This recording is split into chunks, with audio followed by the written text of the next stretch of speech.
Добър ден! Днес имаме удоволствието от King България да ви представим автомобил Audi A4 с двигател 1.8 TFSI с мощност 120 конски сили, произведена 2009 година с код на двигателя CDHA с монтиран газов инжекцион King 4 Direct.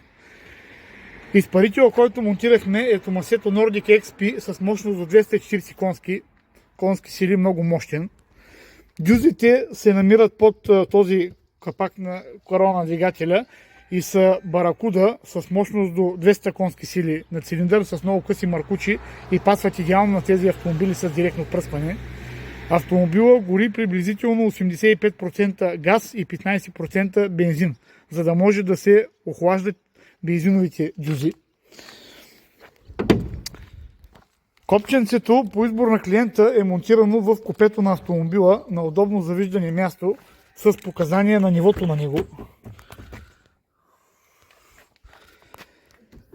Зарядното го монтирахме в капачета на резервара и с адаптера става много лесно зареждането на самата газ.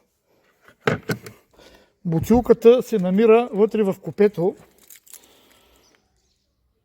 40 литра с чист обем 34 литра газ. С тях автомобила минава приблизително около 350 км, което е много добър разход за този автомобил, все пак не е малък. Цената на системата е приблизително 1350 евро и се изплаща за около 20 000 км. Автомобилната газова уредба е монтирана в King България, село Ведраре.